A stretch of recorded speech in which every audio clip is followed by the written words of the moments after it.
Today, guys, we're going to talk to a rescue dog owner named Rachel, who is no stranger at giving just potentially life-saving advice to others. And that's because Rachel is a bronze medal free skier and a former professional extreme skier. Yeah, extreme skiers. You know, those crazy people who do things like helicopter onto a mountainside with their skis and ski down, or climb a mountain and ski back down, jumping off cliffs all along the way. Yeah, one of those people. Now, Rachel is no longer a professional athlete, and she owns her own ski travel business now, where she works with Olympians and world travelers and professional athletes on a regular basis. But what's really interesting about her story is how she met her 2-year-old Doberman rescue, Hank, and rehabilitated him from some pretty serious behavioral problems and quite literally saved him from an uncertain future. And she has some very important advice to give to anyone who's considering bringing home a rescue dog into their lives. So let's see what she has to say. Hi, I'm Rachel and I live in the New Forest in the UK. And this here is my rescue Doberman, best friend in the world and adventure buddy, Hank.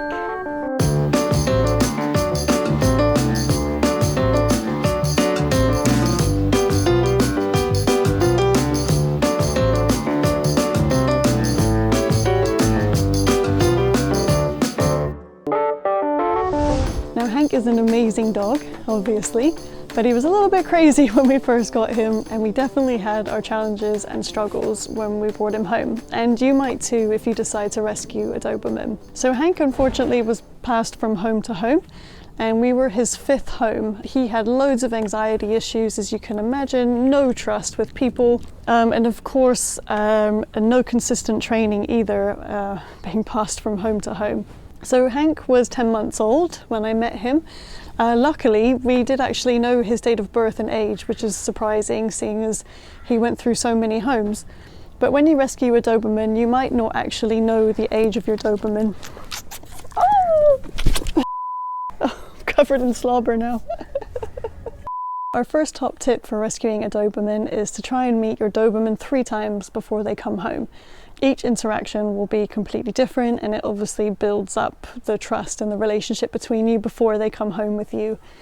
So the first time I met Hank, we had no interaction at all. We met in a field and he did not acknowledge me at all and just ran around like a crazy guy for 45 minutes. So I did leave feeling a bit disheartened. And then the second time we met was much better, wasn't it? We met at an indoor room, loads of toys, and he was so playful. We got to play tug and fetch, and he was bringing me all these toys, and I'm sure he was thinking, who's this nice lady they've brought here to play with me?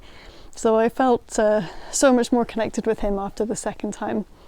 And then our third meeting, I took Hank out for a walk around the fields in their areas, and he definitely knew and trusted me by then. He was coming to play with me, he was bringing me his rope, and of course we got to know each other on our walk, and I got to know a bit more about Hank's fitness as well. He wasn't very fit when I met him.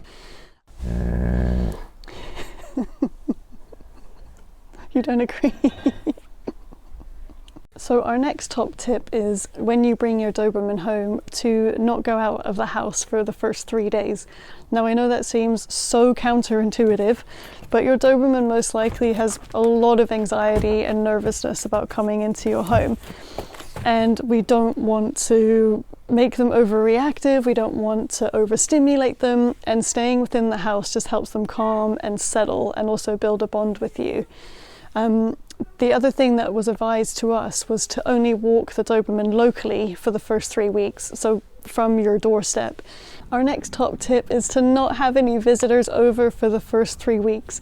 I know it's so difficult. You want to show off your beautiful new Doberman, and if you're like me, you've been waiting your whole life for this beautiful dog to come into it, and you just want to share it with all your family and friends.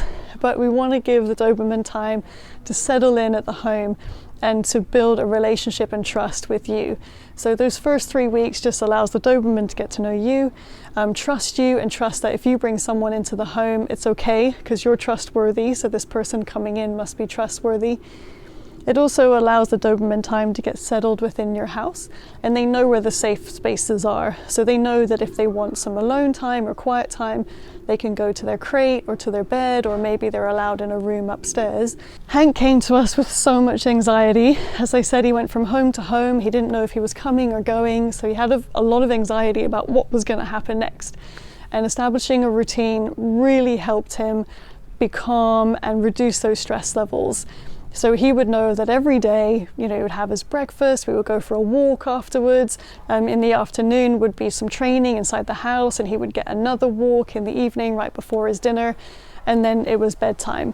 And this consistency just helped him feel so much more comfortable within the home, know what was about to happen, and it just really helped him relax. Another great tip is to be prepared for any unexpected phobias. Dobermans of all ages can have phobias. Obviously, if they're younger, it might be a little bit easier to overcome them. And when you rescue a dog, you don't always know their age, but it's okay, because Embark have created a brand new test kit which tests the DNA of your dog, and it can determine the amount of time that has passed since your dog was born, which makes life a whole lot easier when you're trying to learn about the developmental stages of your Doberman. And it's really, really helpful for people that rescue who don't know the age of their dog, that they can use a test kit like the Embark test kit. So the unexpected phobias is something to be really mindful of. If you rescue a Doberman, they may have been an outdoor dog and they may have no experience of indoor items such as a vacuum, a coffee maker, a toaster, a blender. All these things could potentially trigger your Doberman. And for us, it was the garden hose. Very early on, I turned on the garden hose to water the garden, and Hank was absolutely terrified. He just ran inside the house. He was shaking uncontrollably. So anytime I needed to water the garden, I would put Hank inside, make sure he was in a safe, comfortable space, so that I could continue to water the garden. And actually, impressively, about a month on, you were brave enough to come outside, weren't you, and check out the garden hose, and you started playing with the water. And he realized pretty quickly that actually it was really fun to play with the garden hose. Our next top tip is to make sure you have lots of water and beds throughout the house. Your Doberman's going to come in and they're not going to know where to go in the house to find water and where they can go to have their own space and rest and sleep. So we went overboard in our house.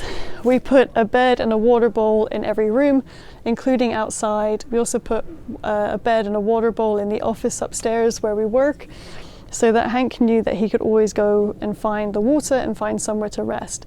Another great top tip is to remove any precious furniture. Now, if you're going to rescue a Doberman, he may be full size, full strength. And imagine the puppy behaviors of chewing, grabbing cushions off the couch and shaking them around. They can just really damage some furniture. So we cleared our whole house of furniture except for a really old couch that we didn't really care about, which of course Hank did dig into. The dining room table and everything got locked in the spare room, and the only thing we had downstairs was the 2 camping chairs because we didn't care if they got destroyed. Hank didn't really have much house etiquette, so he had to learn what was appropriate to chew, to go get a toy, or we had blocks of wood around that he would chew instead.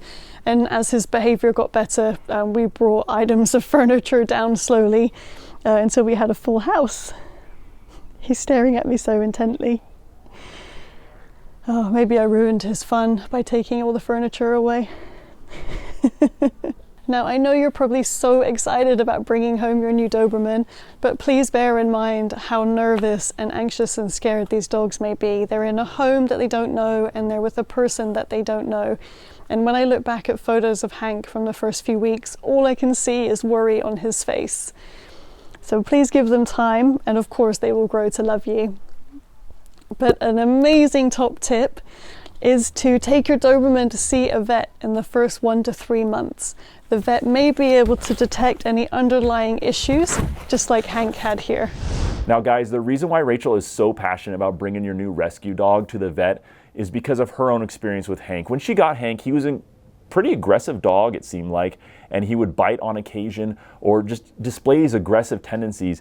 And Rachel brought him to a vet very early on, which is a very smart thing to do with a new rescue, and they found out that he had a broken back.